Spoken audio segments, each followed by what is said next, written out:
everybody, welcome back to the episode of our podcast. So today it's me, Paula from Germany, and Weronika from Poland.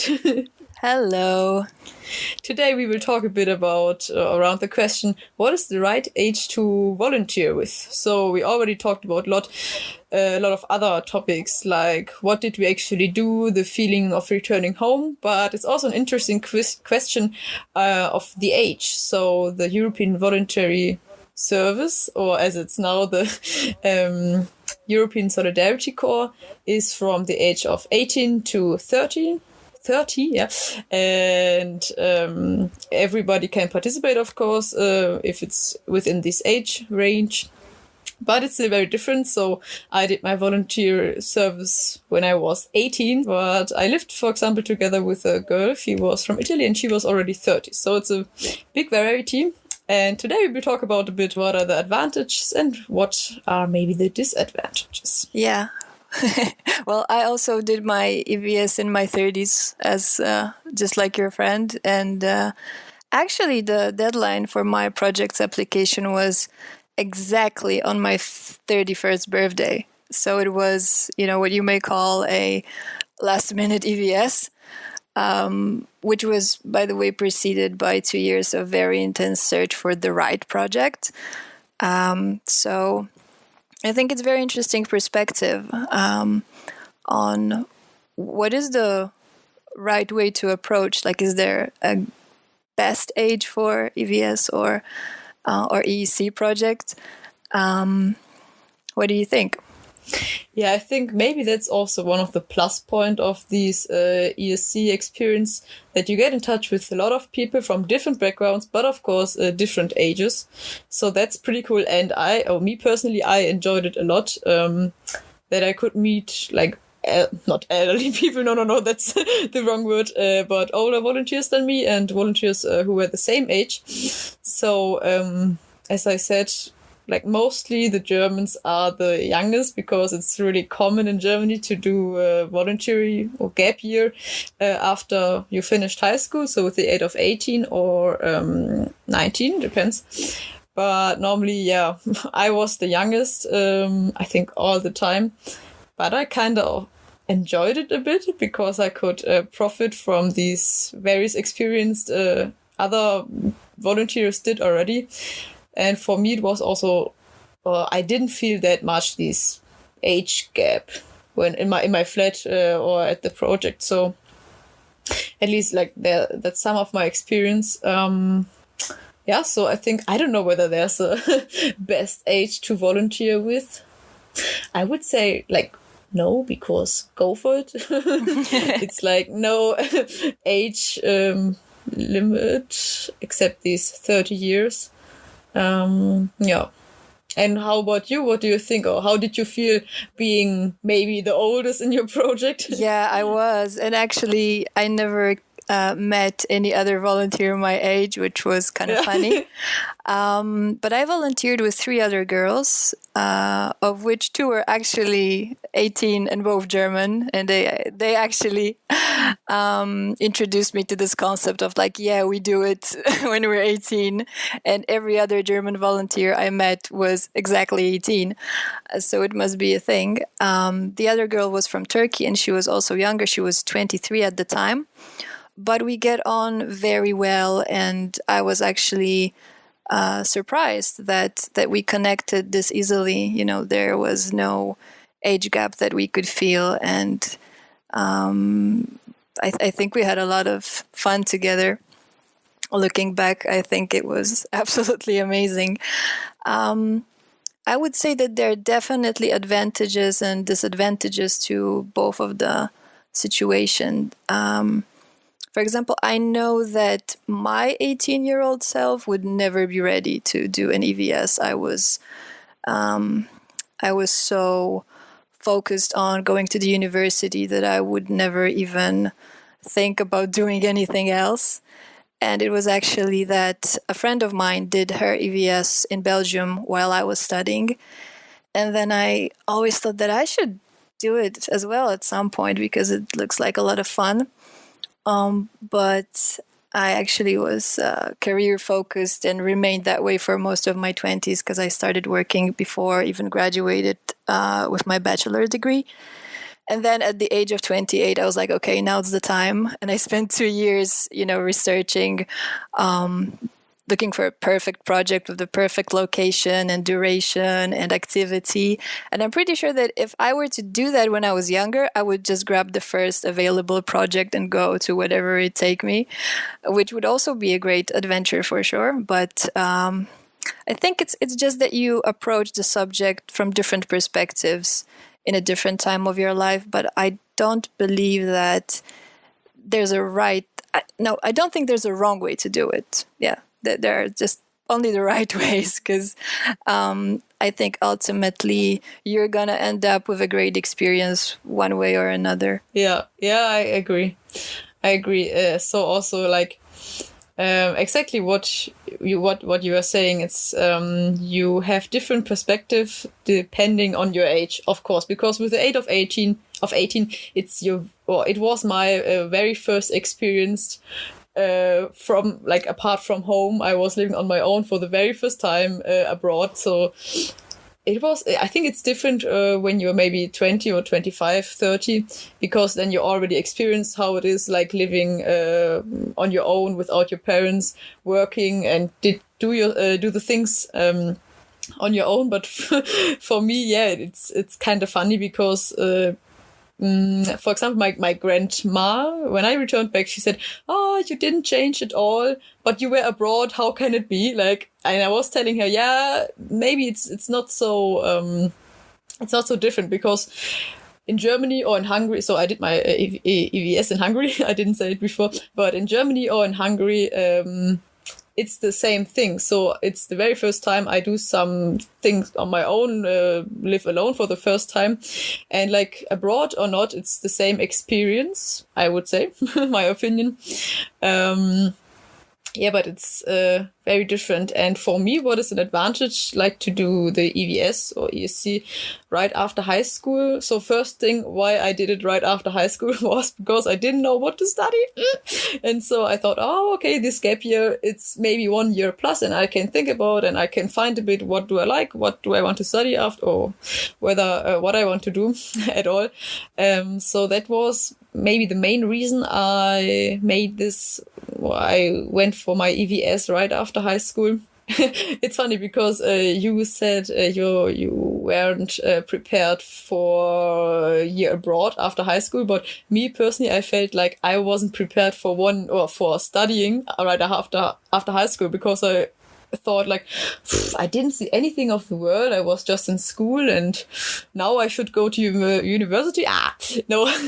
So yeah, that's the different perspective, and I wouldn't say that's best or worse. It's like just different perspectives, I think. Yeah, I think also for younger volunteers, it can be a great way to discover new countries and later on pursue higher education there. I mean, if they choose to. Like, I've seen many of the younger volunteers I've met, they did just that. So it's definitely, an eye-opening experience for someone who just got out of high school. That must be making a lot of impact. I think the big thing about volunteering this young is that I would argue, because I don't have that experience, so I can only guess, that it's much more impactful than if you do it later on in life, I think. Yeah, it's this year, it's something also about what I define myself with. So it's like kind of one of the first thing I did on my own. So like, okay, I finished high school, and then it was the first thing I did on my own. I chose my project on my own, and I went there on my own, and so on. So it's like really, it's a really big thing also for me.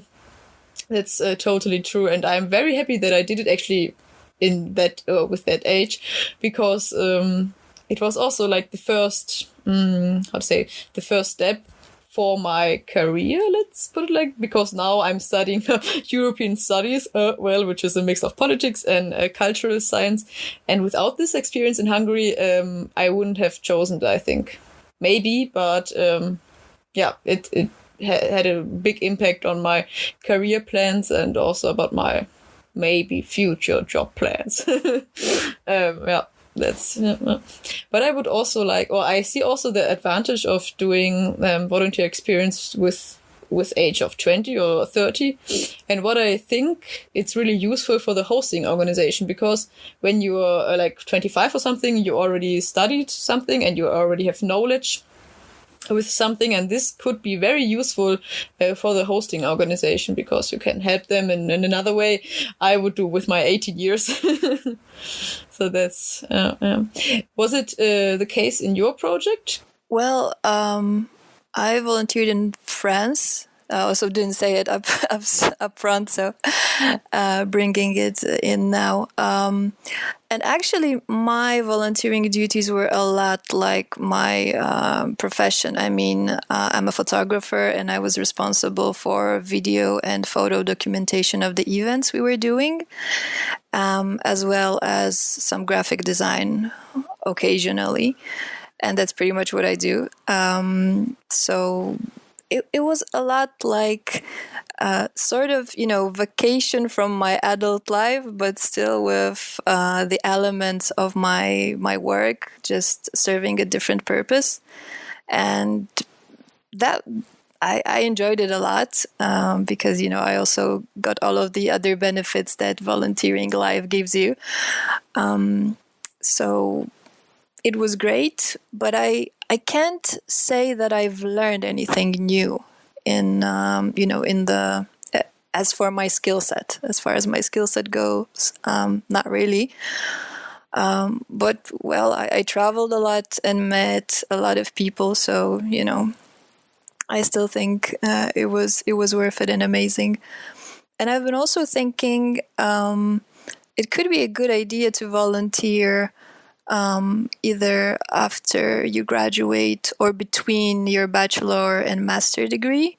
Let's say if you're volunteering in a specific field in the organization that can provide you with a training within the area of your studies, then that's also really beneficial for your education, but sometimes even for your CV. I've seen a lot of linguists doing that, as well as a lot of biology students or marine biologists volunteering with the wildlife in France, and that really benefited their studies. So you can there's a lot of different approaches, from being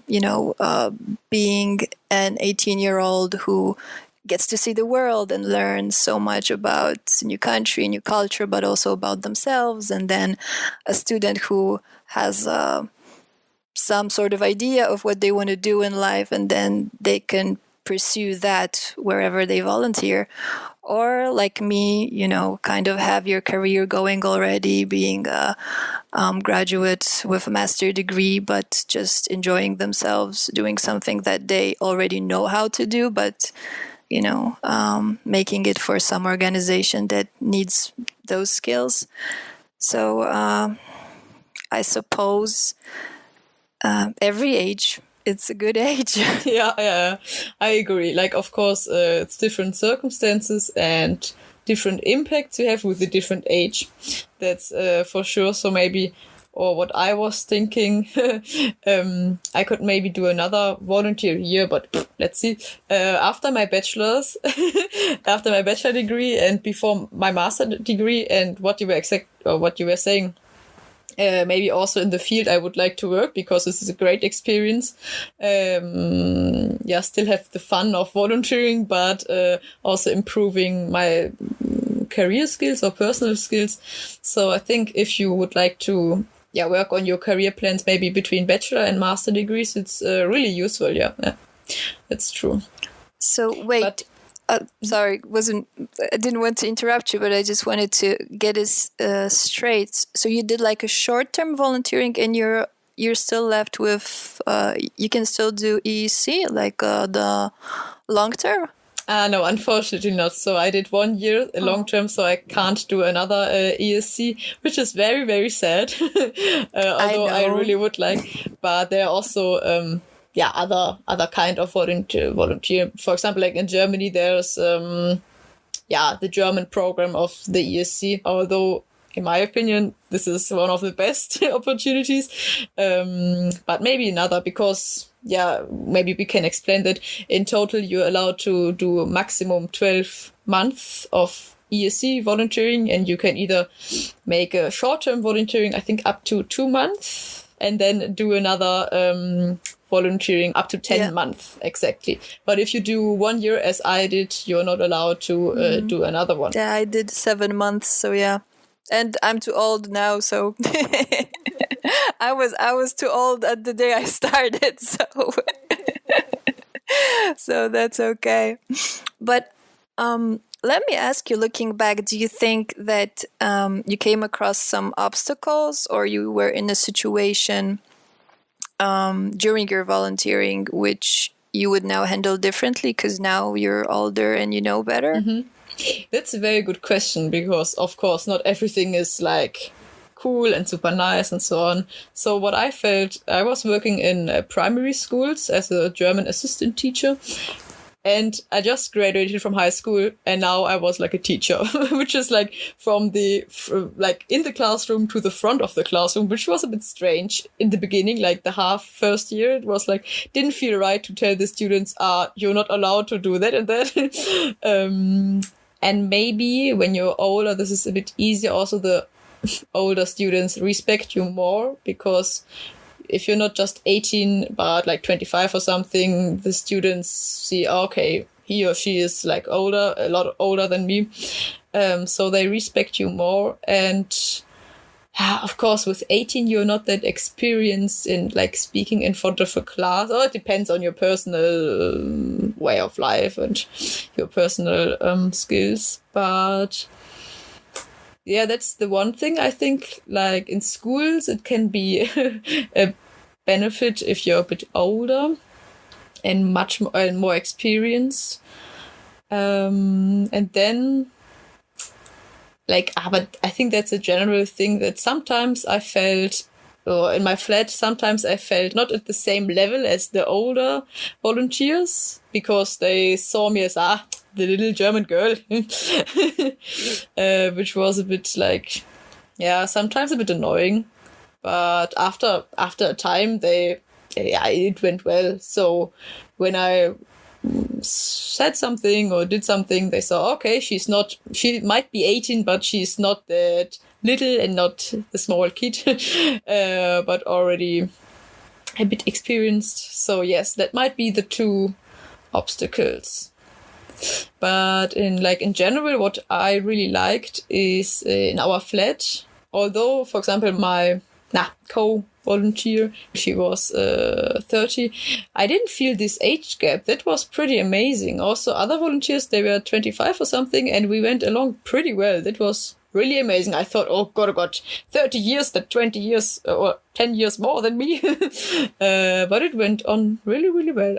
And did you face any obstacles being the old? Yeah, I mean, I would say that at times it was very challenging to follow some of the restrictions or some ideas my hosting organization had, which I found that were counterproductive at best and, well, ridiculous at worst.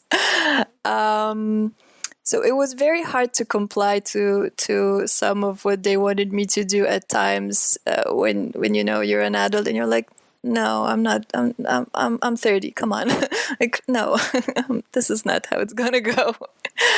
So that was sometimes a bit annoying, I'd say. But as far as, for example, the other volunteers go, I had the same experience as you. Like we get along great, and it was really surprising, but also very heartwarming in some way. I don't know how to say it. It was I never thought I could connect this well with people over a decade younger than I was. But that was great, and really, even though we were in such in so different areas or arenas rather of our lives, it went just great. So yeah. So maybe to sum it up a bit, because we are already running a bit out of time. So, or what we learned today is like a bit. There's no best age for volunteer. Just of course there are different perspectives and different aspects of different ages. Of course, maybe the only advice we can give is like do it before you turn 30. Yeah. So you can still participate in the ESC. Yeah, and I think it's. I think it really depends what it goes down to. I guess it depends on whenever you're ready, and whenever that is, you're gonna enjoy it anyways. And then you have 12 years to do it. So I think it's a spectrum wide enough that you'll find the right time for yourself, and then just do it. Exactly. That's a very nice last word. So thank you very much for listening. In 2 weeks it will be me again and Ilse from Latvia, and we will talk about living together with volunteers from other countries, which is also a very interesting topic, not the different ages, but of course the different cultural backgrounds and so on. So we will happy to hear you again. And thank you very much, Weronika, for this very nice conversation. Thank you. And yes, thank you for listening, and until 2 weeks. Bye-bye. Bye-bye.